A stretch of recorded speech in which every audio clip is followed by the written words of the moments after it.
اس لیے ہمیں یہ طرز عمل اختیار کرنا چاہیے کہ ہم جب بھی کسی مجلس میں، کسی ادارے میں، کسی میٹنگ میں، چاہے وہ سرکاری ادارہ ہو یا غیر سرکاری، گھریلو معاملہ ہو یا غیر گھریلو معاملہ ہو، معاشرتی مسائل کے ساتھ اس کے تعلق ہو یا سیاسی مسائل کے ساتھ اس کا تعلق ہو، کسی بھی بات کے بارے میں مشورہ دینے سے پہلے، تجویز دینے سے پہلے، اس میں شریک ہونے سے پہلے اچھی طرح غور و فکر کر لیا جائے اور مخلصانہ انداز میں اس ادارے کے لیے،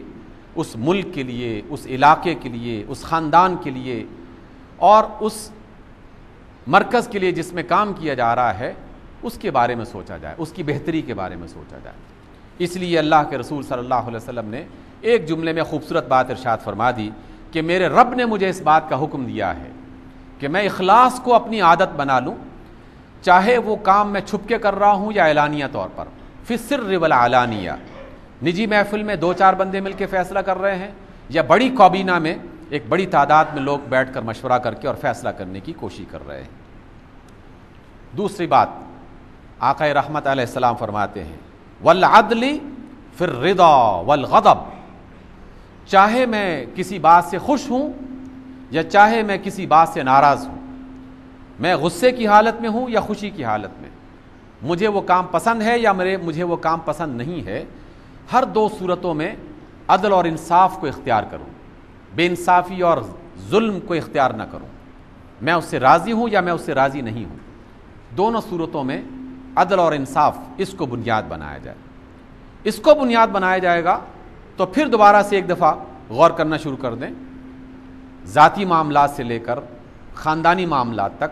خاندانی معاملات سے لے کر دفتری معاملات تک، دفتری معاملات سے لے کر اداروں کے معاملات تک، اداروں کے معاملات سے لے کر حکومت کے معاملات تک، جہاں جہاں بھی آپ کو اللہ کے رسول صلی اللہ علیہ وسلم کی یہ بات سنائی دے تو فوراً یہ سمجھنا چاہیے کہ میں کسی فیصلے، کسی بات، کسی کام سے راضی ہوں یا نہیں ہوں، مجھے وہ بات پسند ہے یا نہیں ہے، مجھے عدل اپنے ہاتھ سے نہیں چھوڑنا چاہیے، عدل کو بنیاد بنانا چاہیے، دیکھنا چاہیے کہ حق کس طرف ہے، سچائی کس طرف ہے، بہتری کس طرف ہے، جو بھی سچی بات کرنے والا ہے مجھے اس کی تائید کرنی چاہیے، جو بھی حق کی بات کرنے والا ہے مجھے اس کی تائید کرنی چاہیے۔ اس لیے کسی بھی حالت میں محض غصے میں آ کر عدل کے دامن کو اپنے ہاتھ سے نہیں چھوڑنا چاہیے، بے انصافی پر آمادہ نہیں ہو جانا چاہیے، کیونکہ عدل ہی انسان کو ہمیشہ صحیح فیصلہ کرنے پر آمادہ کرتا ہے، اور عدل اختیار نہیں کیا جائے گا تو شیطان کے گھیرے میں انسان آ جائے گا، اور جسے شیطان گھیر لے پھر یقیناً اس سے بے شمار قسم کی بے وقوفیاں سرزد ہوتی رہتی ہیں۔ اس ضمن میں ایک چھوٹی سی بات جو موجودہ حالات میں ہمارے ہاں محسوس کی جا رہی ہے، معمولی سی بات تھی لیکن ایک وتیرہ چل رہا ہے طویل عرصے سے، اندرونی اور بیرونی دشمنوں نے ایک پوری منصوبہ بندی کے ساتھ اس بات کو عادت بنا لیا ہے کہ جو انتہائی غیر اہم قسم کے موضوعات ہیں، انتہائی غیر اہم قسم کے ٹاپکس ہیں یا مسائل ہیں، ان کو اس قدر زیادہ بڑھا کر پیش کیا جائے کہ پوری قوم اس کی الجھن میں مبتلا ہو جائے، اور جو انتہائی اہم قسم کے معاملات ہیں ان کو بالکل یکسر نظر انداز کر دیا جائے اور اس کی طرف کوئی توجہ نہ دی جائے۔ ضمناً چھوٹی سی بات میں آپ کے سامنے رکھنا چاہتا ہوں، کسی ایک صوبے کا نیا نام، کیا پرابلم ہے اس میں؟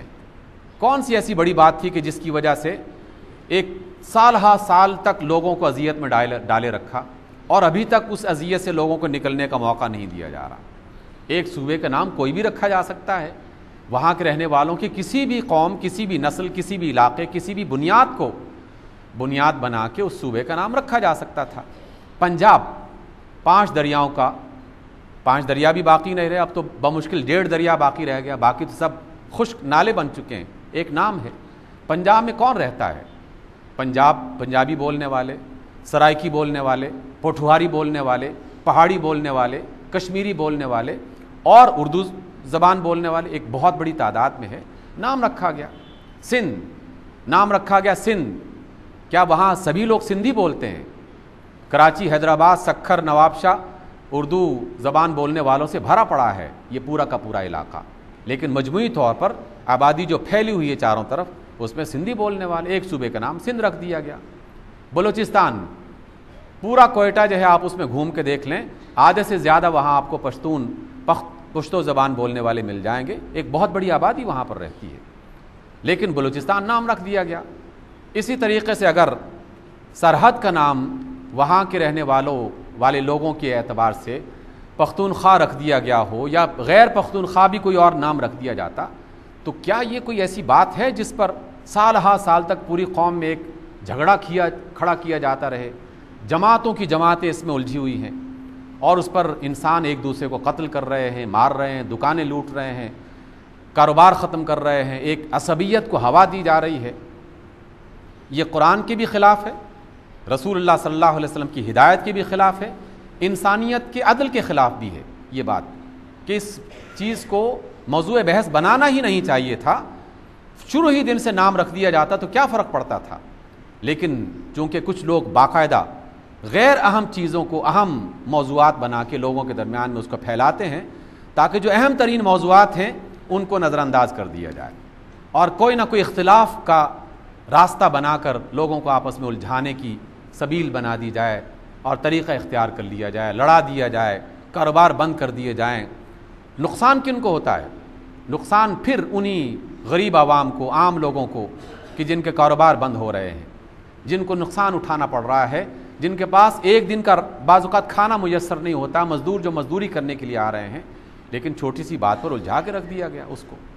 میڈیا بہت طاقتور ہے موجودہ زمانے میں، ایک منٹ کے کئی ہزار، اور بعض اوقات ایک منٹ کے کئی لاکھ وصول کیے جاتے ہیں۔ جناب 1 منٹ کا اشتہار چلے گا، اتنے لاکھ لیں گے ہم آپ سے۔ یہ ان کی جو اقتصادی اعتبار سے وہ اپنی ویلیو بناتے، جناب ہم بہت بڑا چینل ہیں، اس لیے 1 منٹ کا اشتہار آپ چلانا چاہتے ہیں تو اتنے لاکھ آپ سے وصول کیے جائیں گے۔ ایک انتہائی غیر اہم موضوع کو گھنٹوں بلکہ ہفتوں اور مہینوں چلایا جا رہا ہے۔ 2 بندوں کی شادی کیا ہوئی، پورے دونوں ملکوں کا ایک موضوع بنا دیا گیا۔ 5 گھنٹے 6 گھنٹے انتہائی اہم ترین جو میڈیا چینلز ہیں اس میں اس کے بارے میں معلومات فراہم کی جاتی ہیں۔ اس کو اگر ایک عقل مند آدمی سوچے تو اسے وہ ہاتھ دکھائی دے دیتا ہے کہ جو ان ملکوں میں جہاں کے رہنے والے ترقی کرنا چاہتے ہیں، لیکن وہ ان کو ترقی میں ڈالنے نہیں دیتے، ان کو آنے نہیں دیتے، ان کو ایسے موضوعات میں الجھائے رکھتے ہیں کہ جن موضوعات کا ان کی عملی زندگی سے کوئی تعلق نہیں بنتا، ان کی ترقی میں کوئی ایک قدم بھی ان کا آگے نہیں بڑھتا، لیکن ان کو کسی نہ کسی بات میں الجھا دینا، کسی نہ کسی بات میں اڑا دینا اور لڑا دینا، اور اس میں اس وجہ سے ایک دوسرے کو نقصان پہنچانے کا ایک سلسلہ شروع کر دینا۔ اللہ کے رسول کی اس حدیث سے مجھے یہ بات ملی کہ آپ کسی بات کو پسند کر رہے ہیں یا نہیں پسند کر رہے، لیکن دونوں صورتوں میں عدل بنیاد ہونی چاہیے۔ عدل اس کو بنیاد بنایا جائے تو پھر کوئی الجھن باقی نہیں رہے گی۔ اگر آدمی سوچے اس مسئلے پر عدل کی بنیاد پر، تو صوبے کے نام بدلنے سے کوئی فرق نہیں پڑتا، اور اس میں کون اکثریت میں رہتا ہے، کون اکثریت میں نہیں رہتا، کتنی قومیں رہتی ہیں، کتنی قومیں نہیں رہتی، کچھ فرق نہیں پڑتا۔ کہیں پہاڑی کے نام سے رکھ دیا جاتا ہے، کہیں دریاؤں کے نام سے رکھ دیا جاتا ہے، کہیں جنگلوں کے نام سے رکھ دیا جاتا ہے، کہیں خطے کی خاص جغرافی حالت کی بنیاد پر نام رکھ دیے جاتے ہیں، اور کہیں کسی ایک فرد کے نام پر رکھ دیا جاتا ہے۔ ایک فرد کے نام پر پاکستان کے سینکڑوں شہر ہیں جو کسی نہ کسی ایک آدمی کے نام پر رکھے ہوئے ہیں۔ اختر آباد ایک بندہ ہے، ایبٹ آباد ایک بندہ ہے، جیکب آباد ایک بندہ ہے، ایک بندے کا نام ہے۔ کس بنیاد پر جھگڑا ہو سکتا ہے؟ جھگڑا نہ کیا جائے تو کسی بھی بات کو سلجھایا جا سکتا ہے، اور جھگڑا کرنے کا ارادہ کر لیا جائے تو کسی بھی بات کو جھگڑے کی بنیاد بنایا جا سکتا ہے۔ اس لیے عدل اور انصاف کو ہمیشہ اختیار کیا جاتا رہے، چاہے آپ اس بات کو پسند کر رہے ہوں یا اس بات کو پسند نہ کر رہے ہوں۔ یہ اللہ کے رسول کا فرمان، العدل فی الرضا والغضب، غصے میں ہو، ناراضگی میں ہو تب بھی، اور خوشی میں اور